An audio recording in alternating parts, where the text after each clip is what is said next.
Viva la vie, QNCC. It's Friday night and we're nearing the end of the first week of negotiations. You're here with Heather and Josh from Tick Tick Tick as we try to take stock of the day and where things are likely to go from here. Where they are is a long way from where they need to be. But you can't say we've achieved nothing at these talks so far. That's true.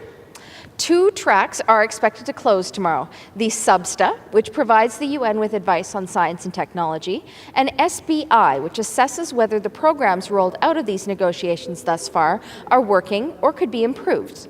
Both of those are likely finished tomorrow, which means hard part's over. Not even close. This coming week will bring either a big breakthrough or another stalemate.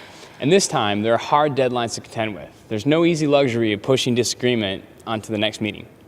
It's like this. We've got an existing climate treaty, the Kyoto Protocol, which a lot of countries have fought hard to keep alive, while some of the wealthiest and most polluting countries have pulled back on their participation or pulled out altogether. Then there's the LCA, or the Long-Term Cooperative Action Track, which has been designed under the premise that Kyoto wasn't enough. And we had to go farther on climate finance, on emission cuts, on adaptation, and much more. Except that's barely delivered either.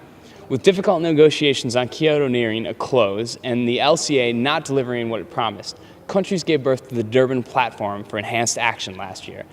It's only an outline of a plan with lots of room for hope, but lots of room for fears of failure. Before we can get into the details of the Durban Platform, countries need to close the LCA and Kyoto Protocol tracks, and a lot of them don't want to see that happen. Well, they have good reasons. The Durban Platform talks generally about a lot of important stuff, like scaling up climate finance and significant emission cuts, but not until 2020.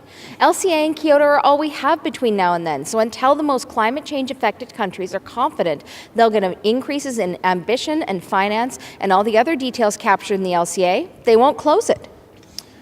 And without closing the LCA, negotiators can't move on to the Durban Platform. Oh, and there's a chance that some other countries may pull out of Kyoto if the LCA doesn't close. And all of this is supposed to happen by the end of the day Friday, just 7 days from now. I am going to get a sleeping bag and some echinacea. Oh, good.